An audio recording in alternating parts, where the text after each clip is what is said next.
হরে কৃষ্ণ।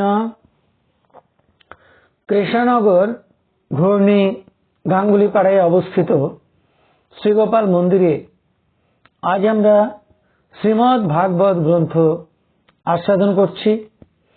আমরা আস্বাদন করছি শ্রীমদ্ ভাগবত গ্রন্থের ভগবান শ্রীকৃষ্ণের বকাসুর বধ লীলাটি। শ্রী গুরুদেবকে নমস্কার, ভগবান শ্রীকৃষ্ণকে নমস্কার, ভগবান শ্রী নারায়ণকে নমস্কার, ভগবতী দুর্গা দেবীকে নমস্কার, সাধু গুরু বৈষ্ণবকে নমস্কার। ভগবান শ্রীকৃষ্ণ এখন শ্রীধাম বৃন্দাবনে অবস্থান করছেন। তিনি নিত্য নিত্য সখাগণ শ্রীদাম, সুদাম, দাম বসুদামদের সঙ্গে নিয়ে গোচারণে যান। মা যশোদা গোষ্ঠে যাবার আগে তার নীলমণিকে দাদার সঙ্গে তিলক এঁকে দেন, মাথায় চূড়া বেঁধে দেন, চরণে নূপুর পরিয়ে দেন এবং গলায় বনফুলের মালা পরিয়ে দেন। দাদা বলরামকেও সুন্দর করে সাজিয়ে দেওয়া হয়, দাদার সঙ্গে তিলক এঁকে দেওয়া হয়। শ্রীকৃষ্ণ এবং বলরাম দুই ভাই সখাদের সঙ্গে নিয়ে, ধেনুবৎসদের সঙ্গে নিয়ে নাচতে নাচতে গোচারণে যান। এভাবে একদিন সেজেগুজে গোপাল তার সখাদের এবং দাদা বলরামকে নিয়ে গোষ্ঠে গিয়েছেন গোচারণে। ধেনুবৎসগুলোকে সবুজ ঘাসের খেতে ছেড়ে দেওয়া হয়েছে। তারা ঘাস খেতে লাগলো আর সখাদের সঙ্গে নিয়ে গোপাল কতই না খেলা খেলতে লাগলো। রাখাল বালকরা লুকোচুরি খেলা খেলতে লাগলো। একজন সখা লুকোচ্ছে আর বাকি সব সখারা তাকে খুঁজে বের করছে। আবার এক সখা লুকাচ্ছে, আবার সবাই মিলে তাকে খুঁজে বের করছে। তারা একটি সরোবর দেখে বলল, ভাই কানাই, ভাই কানাই, চল আমরা সেতু বাঁধব এবং এই সরোবর পার হব। সব সখারা মিলে বালি দিয়ে, পাথর দিয়ে, মাটি দিয়ে সেই সরোবরের অল্প জলে সেতু বন্ধন খেলা খেলতে লাগলো। কখনো বা তারা বানরের মতো গাছের ডালে ডালে দোল খেতে লাগলো, আবার কখনো বা চার হাত পায়ে বানরের মতো দৌড়াতে লাগলো। কখনো বা সখারা বন থেকে ফুল তুলে মালা গেঁথে তাদের আদরের ভাই কানাইকে পরাচ্ছে, দাদা বলরামকে পরাচ্ছে, নিজেরা পড়ছে। নানাবিধ খেলায় তারা মগ্ন রয়েছে। মাথার উপরে সূর্যের প্রখর তাপ, পায়ের নিচে তপ্ত বালুকা। বনে বনে খেলা করতে করতে সখারা ক্লান্ত হয়ে পড়েছে, তাদের তেষ্টা পেয়ে গেছে। তারা ভাই কানাইকে বলল, ভাই কানাই, ভাই কানাই, চল ওই সরোবর থেকে বাছুরগুলোকে জলপান করিয়ে আনি আর আমরাও জলপান করে আসি। ভাই কানাই বলল, বেশ তো, চল। ভাই কানাই, দাদা বলরাম, শ্রীদাম, সুদাম, মধুমঙ্গল, বটু, সুবল ইত্যাদি সখাগণ সবাই বাছুরগুলোকে নিয়ে সরোবরের তীরে গেল জলপান করতে। তারা বাছুরগুলোকে জলপান করালো আর নিজেরাও জলপান করলো। হঠাৎ করে সকলে লক্ষ্য করলো যে ওই সরোবরের তীরে একটি বিরাট আকৃতির বক বসে রয়েছে। সেই বকটি এতটাই বড় ছিল যে সখাগণ মনে করল বজ্রের আঘাতে বুঝিবা কোনো পাহাড়ের চূড়া ভেঙে পড়ে আছে। আসলে কৃষ্ণকে বধ করবার জন্য কংস বক নামক একটি অসুরকে পাঠিয়েছে, আর সে বক রূপ ধারণ করে এসেছে কৃষ্ণকে গিলবার জন্য। সেই সাদা বকটি দৌড়ে এসে বালক গোপালকে গিলতে শুরু করলো। আর সেই দৃশ্য দেখে দাদা বলরাম এবং সখারা ভীষণ ভয় পেয়ে গেল। তারা ভাই কানাই ভাই কানাই বলে ডাকতে লাগলো। তারা বলতে লাগলো, ও ভাই কানাই, তুই শীঘ্র বকের মুখ থেকে বেরিয়ে আয়। ভয়ে কাঁদতে কাঁদতে তারা সবাই অচেতন হয়ে পড়ল। বালক বেশে খেলা করছেন ভগবান শ্রীগোপাল। সখাদের ক্রন্দন ধ্বনি শ্রবণ করে মনে মনে ভাবল, আমার সখারা আমার জন্য সবাই কাঁদছে, তারা ভয়ে অচেতন হয়ে গেছে, তাই দ্রুত বকের বদন থেকে নির্গত হওয়া দরকার। বালক হলেও গোপাল ভগবান, নন্দনন্দন শ্রীগোপাল সৃষ্টিকর্তা ব্রহ্মার ও পিতা, তিনি মূল নারায়ণ। তাই বকের বদন থেকে নির্গত হবার ইচ্ছা করে অনন্ত শক্তির আধার ভগবান শ্রীকৃষ্ণ নিজের দেহটাকে তপ্ত লোহার গোলকের মতো তপ্ত করে ফেললেন। এত উত্তপ্ত হয়ে গেল গোপালের দেহ যে বক আর তাকে গিলতে পারল না। সে গোপালকে উগরে ফেলে দিল আর হাঁপাতে লাগলো। গোপাল বকের বদন থেকে নির্গত হয়ে উঠে দাঁড়ালো। বকটি গোপালকে দেখে ভীষণ রেগে গেল। পুনরায় তাকে তীক্ষ্ণ ঠোঁটের আঘাতে বধ করবার ইচ্ছায় তার দিকে ছুটে গেল।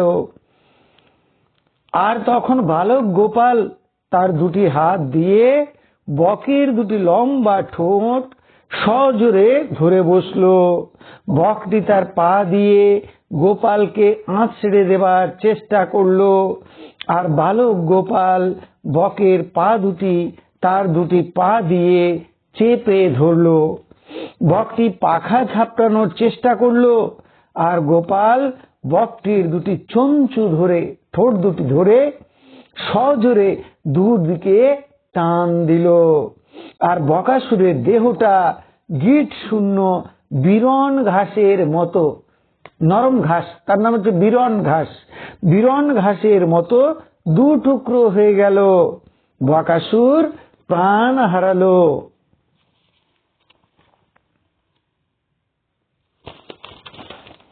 ভগবান যখন বকরূপধারী সেই অসুরটিকে বধ করলেন, তখন দেবতারা আকাশ থেকে তার মাথার উপরে নন্দন কাননের মল্লিকা ফুল বর্ষণ করতে লাগলেন। দেবতারা শঙ্খ বাজালেন এবং ভগবান শ্রীকৃষ্ণের স্তব করতে লাগলেন। ভগবান শ্রীকৃষ্ণের সখা সেই গোপ বালকেরা এই দৃশ্য দেখে বিস্মিত হয়ে গেলেন। তারা ভাবলেন, একই কাণ্ড, স্বর্গের দেবতারা আমাদের ভাই কানাই আর দাদা বলরামের উপরে পুষ্প বৃষ্টি করছে। দাদা বলরাম, শ্রীদাম, সুদাম সব সখারা ছুটে এসে কৃষ্ণকে বুকের মাঝে জড়িয়ে ধরল। তাদের মৃতদেহে যেন প্রাণ ফিরে এলো।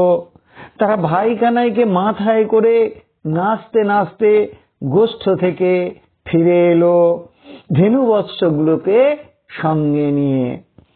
তারা নন্দালয়ে এসে মা যশোদাকে, রোহিণীকে এবং ব্রজবাসীদের বলল, জানো মা, আমাদের ভাই কানাই আজ এক বিরাট অসুরকে বধ করেছে, তার নাম বকাসুর। মা যশোদা ছুটে এসে তার নীলমণিকে বক্ষে জড়িয়ে ধরলেন, পুনঃ পুনঃ বদন চুম্বন করতে লাগলেন। ব্রজবাসীগণ পরম প্রীতিভরে তাদের আদরের গোপালকে দর্শন করতে লাগলেন।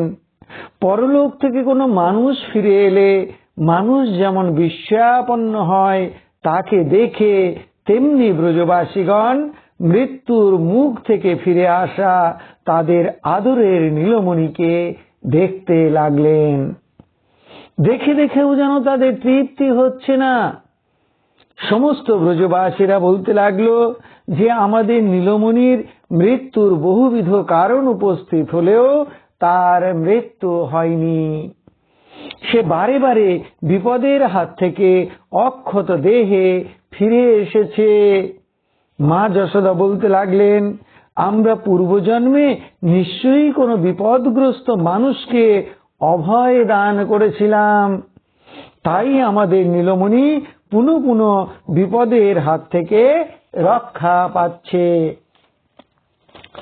অনেক বড় বড় ভয়ঙ্কর অসুরগুলো আমাদের গোপালকে পুনঃ পুনঃ আক্রমণ করছে, কিন্তু পতঙ্গ যেমন উড়ে এসে আগুনে ঝাঁপ দিয়ে প্রাণ হারায়, তেমনি সেই অসুরগুলো আমাদের গোপালকে আক্রমণ করতে এসে নিজেরাই মৃত্যু মুখে পতিত হয়েছে। সেই অসুরগুলো নিজেদের পাপে নিজেরাই মারা গেছে, আমাদের নীলমণি নিরাপদেই আছে। ব্রজবাসীরা পরস্পর বলতে লাগলো, ব্রহ্মজ্ঞানী মহাপুরুষদের বাক্য কখনো মিথ্যা হয় না। গর্গাচার্য যে বলেছিলেন যে এই বালকটিকে নারায়ণ জ্ঞানে পালন করো, সেই বালকটি তোমাদের অনেক বিপদ আপদের হাত থেকে রক্ষা করবে, দীর্ঘ পরমায়ু লাভ করবে, পৃথিবীর মঙ্গল সাধন করবে, এসব কথা সত্য।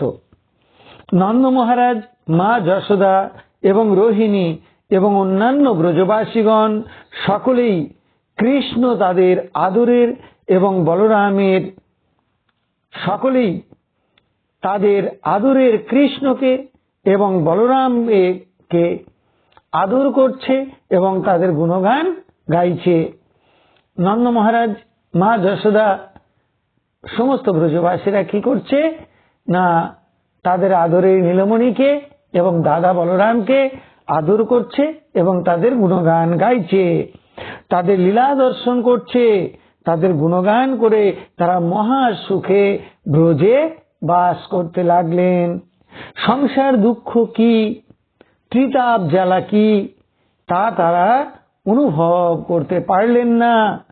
ভগবানের অপার কৃপায় তারা মহা আনন্দে সংসার করতে লাগলেন। এমনি করে ভগবান শ্রীকৃষ্ণ আনন্দের সঙ্গে নিত্য নিত্য নানাবিধ খেলা খেলতে লাগলেন, গোষ্ঠে গোচারণ করতে লাগলেন, অসুর বধ করতে লাগলেন, আর ব্রজবাসীদের আনন্দ সাগরে ডুবিয়ে রাখলেন। হরে কৃষ্ণ। তাহলে এতক্ষণ আমরা শ্রীমদ্ ভাগবতের বকাসুর বধ লীলাটি আস্বাদন করলাম। এখন আমরা ভগবান শ্রীকৃষ্ণের চরণে প্রার্থনা জানাচ্ছি। হে কৃষ্ণ কৃপা সিন্ধু, এই নাও তুমি আমার দেহ, এই নাও তুমি আমার মন, এই নাও তুমি আমার প্রাণ, এই নাও তুমি আমার আত্মা, এই নাও তুমি আমার জীবন যৌবন যথা সর্বস্ব। হে কৃষ্ণ কৃপা সিন্ধু, তোমার আতুল চরণে কোটি কোটি নমস্কার। পুনরায় তোমার আতুল চরণে কোটি কোটি নমস্কার। তুমি পিতা, তুমি মাতা, তুমি আমার পুত্র, তুমি আমার কন্যা, তুমি স্থাবর জঙ্গম কীট পতঙ্গ লতা পাতা, রূপে রূপে প্রতিরূপে তুমি বিরাজিত। তুমি ব্যতীত এই ত্রিভুবনে আর কিছু নেই। হে কৃষ্ণ কৃপা সিন্ধু, তোমার আতুল চরণে পুনরায় কোটি কোটি নমস্কার। তুমি আমাদের শ্রদ্ধা ভক্তি দাও, ব্রহ্ম জ্ঞান দাও, সকলের কল্যাণ করো, সকলের মঙ্গল করো।